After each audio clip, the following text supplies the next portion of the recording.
Kita mengetahui bahwa patah hati bisa sangat menyakitkan, dan ini sudah bukan rahasia lagi bagi orang-orang yang pernah melaluinya. Sejumlah penderitaan yang dirasakan orang yang mengalami patah hati merupakan tanda ada yang salah dengan situasi ini. Sebenarnya, patah hati itu sendiri bukanlah masalah yang sesungguhnya, karena kehilangan seseorang dalam hidup kita itu adalah suatu hal yang secara alami terjadi sebagai bagian dari alam semesta yang tidak kekal. Masalah yang sesungguhnya terletak pada bagaimana cara kita memahami tentang cinta, yang kebanyakan sering dipahami sebagai keinginan atau hasrat dan keterikatan. Tapi cinta yang sesungguhnya sangat sedikit hubungannya dengan hasrat dan keterikatan. Cinta seharusnya tidak menyakitkan, akan tetapi seharusnya merupakan sebuah pengalaman bahagia dan memberikan manfaat bagi orang-orang yang terhubung kepadanya. Ketika kita menderita karena patah hati, itu terjadi karena terlalu banyak keterikatan yang terlibat di dalamnya, hingga akhirnya mencapai pada suatu titik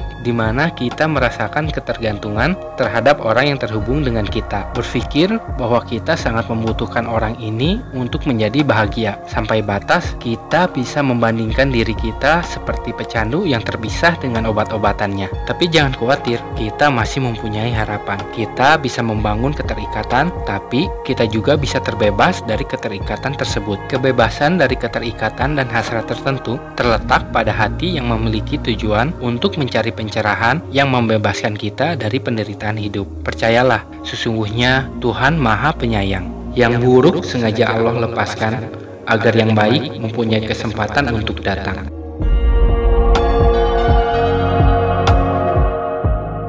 Di kesempatan kali ini, kita akan membahas bagaimana caranya mengatasi penderitaan karena patah hati yang menyakitkan. Dan nanti juga akan ada wejangan dari Ali bin Abi Thalib dan Umar bin Khattab yang bisa membantumu terlepas dari penderitaan patah hati. Namun, sebelum itu, untuk terbebas dari penderitaan patah hati, kita harus memahami beberapa hal. Yang pertama, akar dari penderitaan.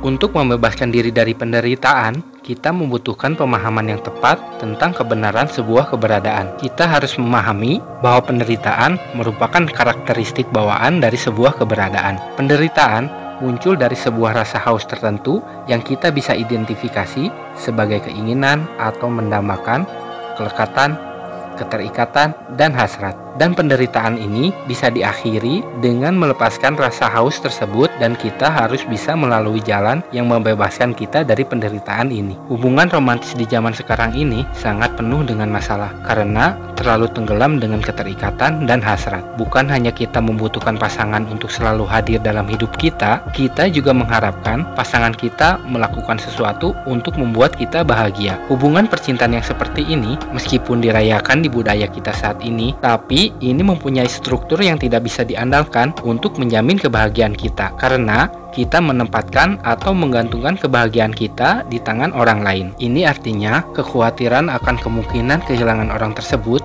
menjadi sangat menakutkan. Dan jika dibiarkan terus berlanjut, untuk mencegah hal ini terjadi, bahkan ada orang yang sampai tega untuk membunuh. Jika aku tidak bisa memilikimu, maka orang lain pun tak bisa. Mungkin kalian pernah dengar istilah ini di film cinta yang bertemakan horor. Itulah akar dari penderitaan, dan itu sangat tidak sehat. Jika kita memiliki harapan untuk tidak pernah berpisah dengan manusia lain, artinya kita dalam penyangkalan terhadap fakta bahwa perpisahan merupakan sesuatu yang tidak bisa kita hindari. Janganlah engkau berduka atas apa yang telah terjadi, karena tidak ada apapun di dunia ini yang abadi. Bukanlah hal yang mengejutkan jika kita mengalami penderitaan yang mendalam ketika kita berpisah dengan seseorang yang kita tentukan sebagai sumber kebahagiaan kita. Memang menyakitkan ketika kita tiba-tiba hidup tanpa orang yang kita dambakan, dan lebih menyakitkan lagi ketika sumber kebahagiaan tersebut sekarang hidup bersama orang lain. Yang kedua, melemahkan keterikatan. Dengan melemahkan rasa keterikatan akan mengurangi perasaan mendambakan atau mengidamkan seseorang. Semakin kita membebaskan rasa keterikatan terhadap seseorang, semakin berkurang penderitaan kita. Ini mungkin akan sangat sulit diterima, terutama ketika kita menderita dari perasaan duka yang mendalam. Dan sepertinya satu-satunya cara untuk mengakhiri rasa sakit ini adalah dengan cara rujuk dengan orang tersebut. Namun penting untuk diketahui, ini hanyalah khayalan kita semata. Pada kenyataannya kenyataannya kita bisa bahagia tanpa orang tersebut. Bahkan ada kemungkinan bahwa sebenarnya kita tidak membutuhkan orang tersebut, tapi sesungguhnya kita hanya ingin terbebas dari rasa sakit. Dan inilah mengapa beberapa orang sering mengobati diri dengan minuman beralkohol, obat-obatan, atau menghilangkan rasa sakitnya dengan melakukan pergaulan bebas seperti cinta satu malam, FWB, atau Friends with Benefit adalah beberapa contoh istilah yang sering kita dengar saat ini, atau dengan cara mencari pengganti secepat mungkin. Ya, mungkin saja ini bisa membantu untuk sementara. Akan tetapi, ini hanyalah sebuah percobaan untuk melarikan diri dari rasa sakit. Dan untuk membuat hal ini tetap bekerja, kita butuh untuk terus-menerus memanjakan diri kita dengan kesenangan-kesenangan tersebut, dan akan terus membutuhkan hal ini untuk bisa tetap mengurangi rasa sakit kita. Tindakan ini bukan hanya akan menimbulkan masalah yang serius seperti kecanduan, tapi juga mencegah kita untuk menyentuh akar dari penderitaan, yang artinya rasa sakit yang selalu kita hindari tidak akan pernah hilang. Namun sebenarnya kita bisa melemahkan rasa keterikatan ini dengan cara menghadapinya. Artinya kita harus mencoba duduk, diam, dan merasakan rasa sakit ini, menjadi lebih pekat terhadap sensasi dan perasaan yang terhubung dengan rasa sakit tersebut, dalam kasus ini yaitu patah hati, dan lihatlah baik-baik. Namun jangan melekat pada perasaan sakit tersebut, dan terimalah. Hanya dengan menerimanya, kita bisa membiarkan rasa sakit itu muncul ke permukaan tanpa perlawanan, hingga akhirnya semua itu akan hilang seperti awan mendung di langit ketika cuaca cerah tiba. Namun, tentu saja ketika rasa keterikatan itu sangat dalam, pikiran dan perasaan galau akan sering mengganggu kita. Namun, dengan berjalannya waktu, rasa keterikatan itu akan semakin melemah dan kita akan semakin jarang merasa galau hingga tiba pada titik bahwa kita sama sekali tidak memikirkan mantan kita lagi. Jadi, hubungan kita tidaklah permanen. Begitu pula dengan pikiran dan emosi kita. Yang ketiga, pandangan yang berbeda tentang cinta.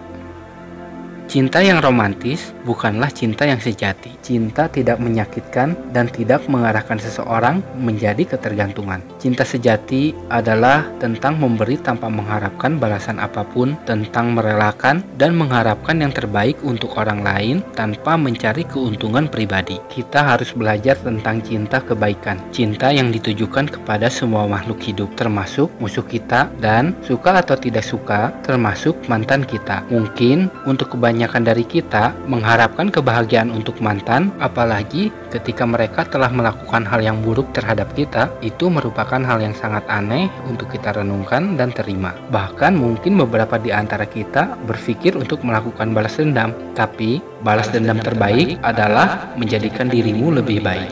Di sisi lain, ini menunjukkan bahwa sungguh sangat menghancurkannya jalan mengejar cinta dengan cara konvensional, karena cara ini bersyarat dan akan sangat mudah berubah menjadi benci. Bagaimana mungkin yang kita rasakan itu adalah cinta jika itu sangat dekat dengan kebencian? Jawabannya sangat sederhana, karena itu bukanlah cinta. Yang kita alami adalah cinta palsu yang berdasar pada hasrat dan keterikatan. Cinta palsu adalah tentang memuaskan keinginan kita, rasa memiliki, menguasai, mendambakan, menggunakan seseorang sebagai sumber kebahagiaan kita, memanfaatkan orang untuk kepuasan dan kesenangan kita. Dengan kata lain, cinta sejati mengharapkan orang lain untuk bahagia, sedangkan cinta palsu mengharapkan orang lain untuk membuat kita bahagia. Sekarang, kita bisa melihat patah hati yang menyakitkan sebagai berkah yang tersembunyi, karena itu adalah kesempatan kita untuk membebaskan diri kita dari rasa keterikatan yang kuat dan tidak sehat. Juga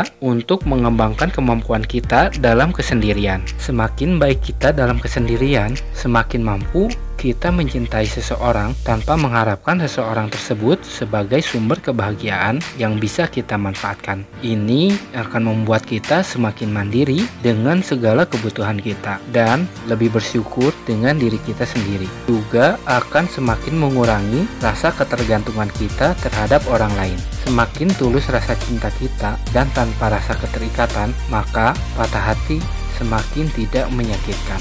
Jangan terlalu keras pada dirimu sendiri, karena hasil akhir dari semua urusan di dunia ini sudah ditetapkan oleh Allah.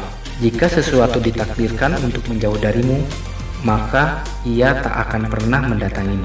Namun, jika ia ditakdirkan bersamamu, maka kau tak akan bisa lari darinya.